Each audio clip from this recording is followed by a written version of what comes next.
Hello everybody and welcome to Nathan on Shuffle and to my latest episode of New Music Weekly, the show where I give you guys the top 5 prog news headlines for the week, introduce you guys to some new prog singles, and give you updates on what's happening on the channel here on Nathan on Shuffle.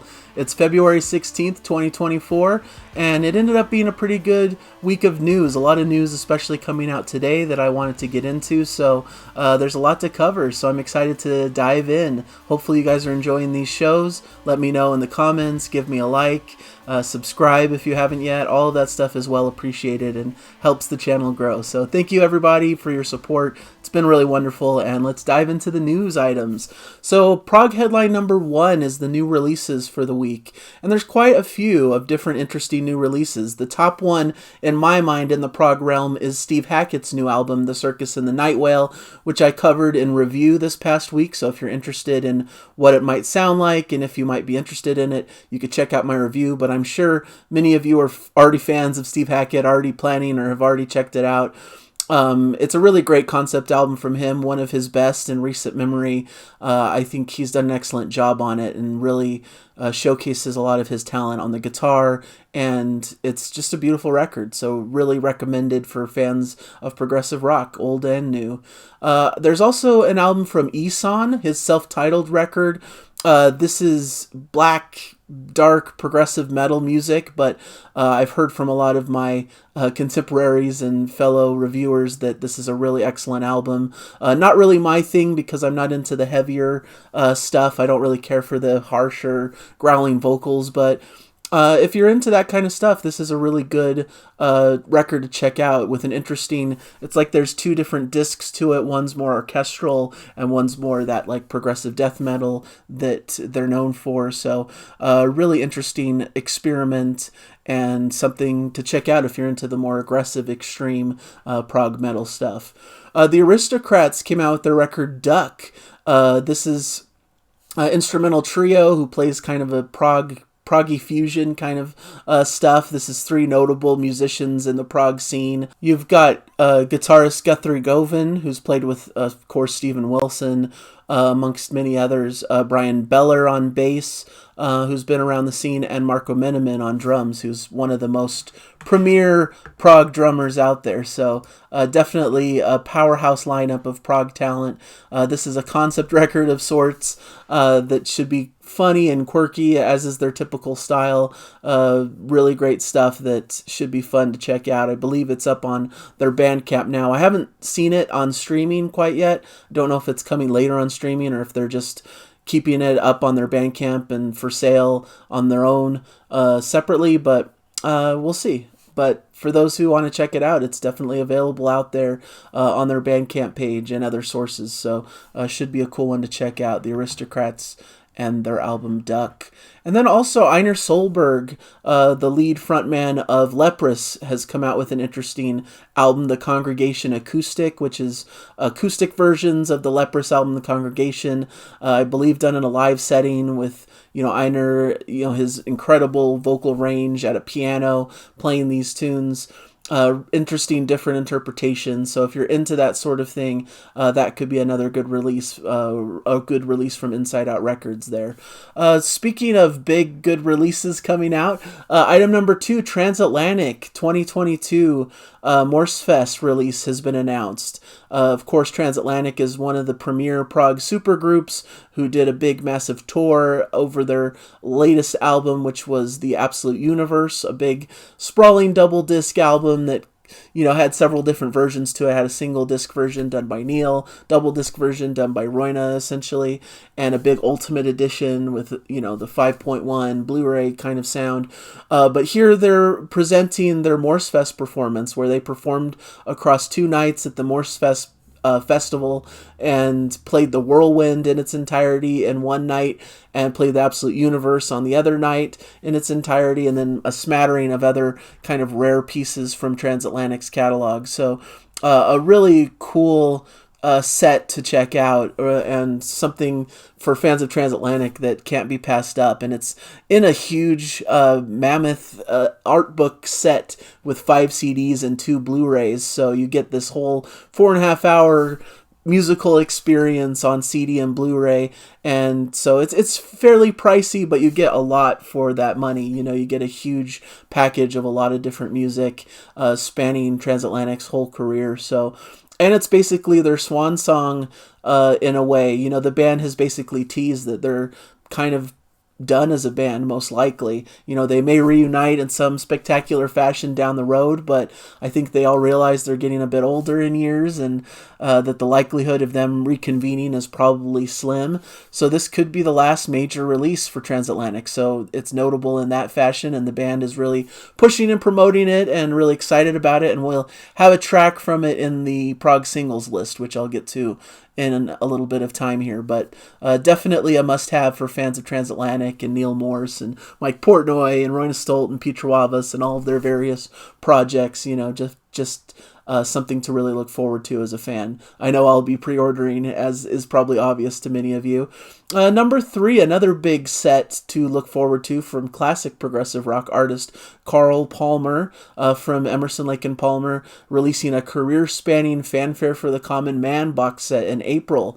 This is coming out through BMG April 5th, and it's a collection that spans pretty much his entire career, with, of course, ELP, but also The Craig, Atomic Rooster, Mike Oldfield, Asia, 3, and Carl Palmer Band. So a lot of different material throughout this 3 CD set, with a fourth disc of Blu-ray featuring the video The Rhythm of Life. Should be a really cool set, because, of course, Carl Palmer is one of the more legendary drummers in the prog space, an incredible musician, and it should really showcase his ability and his playing and his pioneering progressive rock style. Should be a really cool feature. That Blu-ray disc is an audiovisual documentary narrated by Palmer himself, with live and exclusive behind-the-scenes footage of ELP, Asia, Crazy World of Arthur Brown, Carl Palmer Band, and ELP Legacy, and appearances from Frank Sinatra, Carmine Appice, Buddy Rich, Tony Iommi, Alice Cooper, and more. And there's a 200-page autobiography illustrated with photos from his personal archive. So it's just a massive, big release as Carl Palmer approaches his 74th birthday, and shows no signs of slowing. It's just cool that he's coming out with this big, sprawling box set that I'm sure many progressive fans will love and will add to their collection. So I wanted to bring it to the attention of the masses here. Item number 4 is 6x6 announcing their sophomore album Beyond Shadowland, coming out on Inside Out Music, of course.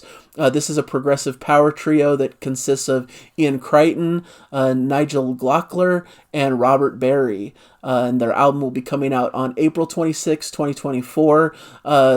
They had an interesting release not too long ago. It didn't really grab me as much as I hoped it would, but I probably just need to listen to it a bit more. But this is off the heels of that debut record, is this configuration.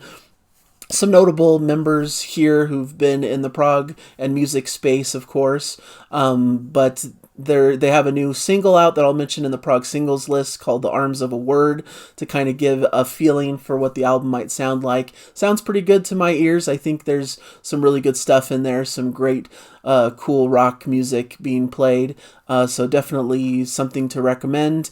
The album will be available as a limited CD digipack, gatefold 180-gram black 2LP, featuring 4 exclusive bonus tracks, and as a digital album, and the artwork was created by Rob Fowler. So should be a really cool project to look for. Another big release to put on the board, 26th of April. So something to look forward to. Item number 5, I wanted to mention Riverside, and they've announced some tour dates. They're going to tour Ireland and the UK in May this year in support of their last year's album ID.Entity. It kicks off in Norwich on May 12th and runs through Manchester on May 21st, including a headline show at London's newly refurbished Coco venue. So it should be really cool. Support on all dates comes from French prog rockers Clone, who are another incredible band that people really love. They'll be presenting a special unplugged performance on this tour, so should be cool. Riverside, of course, is also playing Cruise to the Edge in March before touring throughout North America and Latin America, so this just adds a couple more tour dates onto the board for them. And I also wanted to mention that they put out a cool making of ID.Entity documentary out on YouTube as well, that I would highly recommend to check out. So that's cool as well, to get a little bit of an insight into their process and into their creation of their great latest album, which I really love and consider one of the best albums of last year. So definitely worth checking out. And there's a lot of different touring news. It's kind of bonus items. I saw a lot of bands announcing tours that are upcoming. Nick Mason's Saucerful of Secrets is doing a tour in June, so that should be cool. Of course, Nick Mason, legendary member of Pink Floyd, taking kind of the early period of Pink Floyd and bringing it into a live experience, so that should be a good show. UK prog rockers IQ have announced a batch of live dates for this year and into 2025 as well. Smattering of different things, of course, including their next Christmas date as well, because they're really big into their Christmas concerts, and Peter Nichols, their lead singer, has teased that they perhaps are going to be coming out with an album later this year, a new studio album. So we'll see if that materializes, and maybe they'll tour some of that material upcoming as well. And on the heavier end of the spectrum, we've got Symphony X hitting the road this spring for a North American 2024 tour featuring special guest and label mates Heathen. It's going to kick off May 16th in Cincinnati, Ohio, and make stops in Pittsburgh and Quebec and Jersey City before it concludes June 8th in Baltimore. So some cool U.S. dates there to look forward to, some North American dates. And Periphery also, who just released their album Periphery 5, Gent is Not a Genre, last year, are doing a next round of performances as well in the U.S., starting in North Carolina and moving through Tampa and Nashville and Columbus, Ohio, and landing in New York.